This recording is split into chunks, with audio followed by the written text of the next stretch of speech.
Hello les freelanceurs et les freelanceuses, j'espère que vous allez bien, j'espère que vous allez très bien.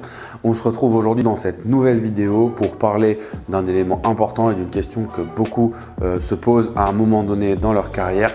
Pourquoi devenir freelance ?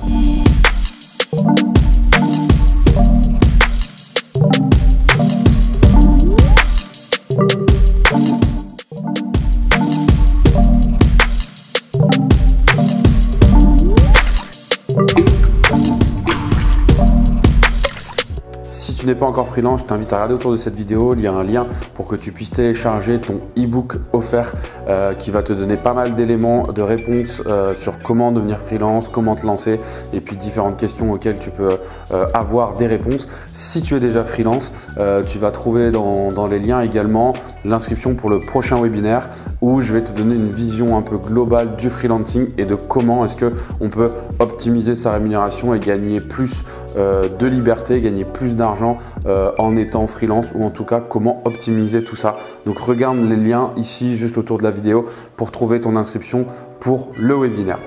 Maintenant, rentrons dans le vif du sujet. Pourquoi devenir freelance? Beaucoup peuvent se poser la question. Il y a des avantages, il y a des inconvénients. On va essayer de balayer tout ça aujourd'hui dans cette vidéo. Premier critère important qui va te pousser à devenir freelance, c'est la flexibilité. Le freelancing, c'est plus de liberté, plus de flexibilité dans ton travail, dans l'agencement de ton travail, dans la façon dont tu vas travailler, dans le choix de tes clients, dans le choix de tes missions. Tous ces sujets-là, tu vas forcément avoir plus de latitude et plus de choix que si tu es salarié dans une société quelconque. Donc le freelancing, c'est avant tout de la flexibilité et plus de liberté. En deux, évidemment, les revenus. J'ai fait des vidéos là-dessus et il y a pas mal de vidéos qui donnent des cas pratiques sur la rémunération d'un freelance. Clairement, le freelancing te permet d'avoir une meilleure rémunération, surtout que ça te donne beaucoup plus de levier pour optimiser tes rémunérations. Et si tu te poses des questions là-dessus, regarde les autres vidéos et inscris-toi au webinaire où justement on parle de ces sujets-là notamment que sont l'optimisation de ta rémunération en tant que freelance. Mais clairement, aujourd'hui, le freelancing, ça te permet d'avoir beaucoup plus de champs d'action et beaucoup plus de levier sur l'aspect rémunération.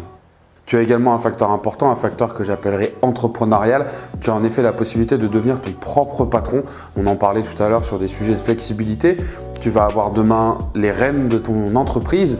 Tu vas avoir le pouvoir de décider quel client tu veux aller, quelle mission tu veux faire, comment tu veux organiser ton travail, comment tu veux structurer, est-ce que tu veux des bureaux, pas de bureaux. Voilà, tu vas avoir plein de possibilités et ces possibilités-là, elles vont être offertes par le fait que tu seras ton propre patron, tu seras le dirigeant de ta société et du coup tu vas pouvoir mettre en place des choses que tu as envie, réaliser des rêves, pourquoi pas, mais en tout cas tu vas pouvoir avoir ce sentiment de liberté dans les choix que tu pourras prendre dans ta société. Être freelance, c'est aussi travailler plus efficacement parce que tu vas avoir des nouvelles casquettes, tu vas avoir en effet ton job, tes missions pour tes clients, mais tu vas aussi devoir à côté trouver des nouveaux clients, entretenir ton réseau, gérer de l'administratif, même si tu as un cabinet comptable, potentiellement demain tu dois faire tes factures, faire tes déclarations, faire certaines tâches administratives que tu n'avais pas forcément à faire en étant freelance.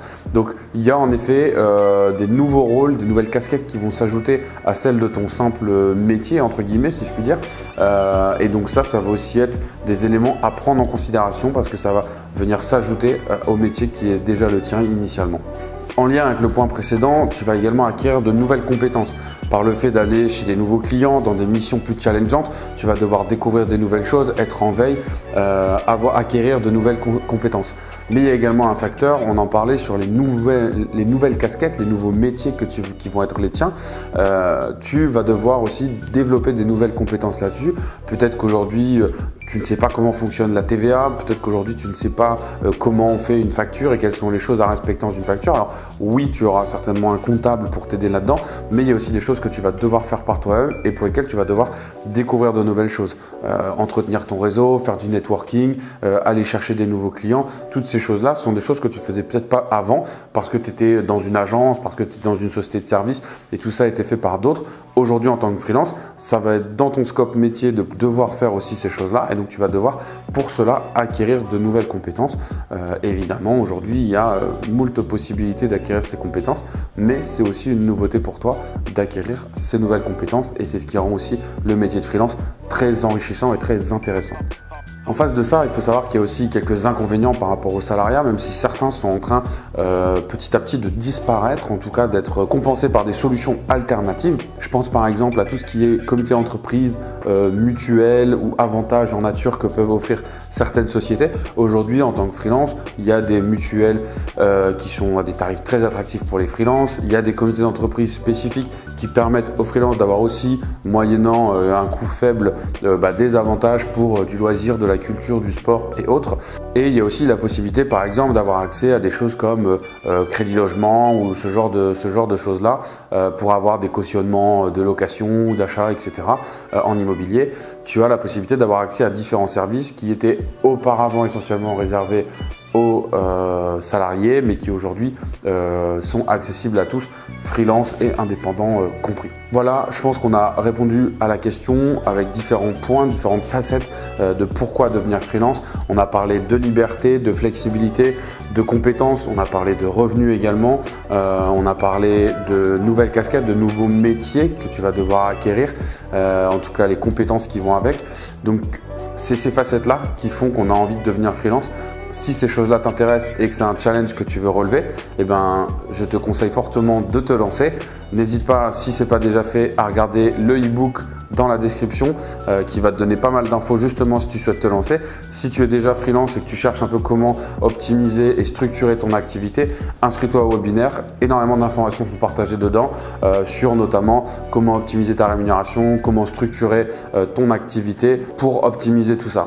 N'hésite pas à partager cette vidéo, à mettre un petit pouce si le contenu t'a plu. Moi, je te dis à très bientôt sur la chaîne freelancer.io et en attendant, porte-toi bien.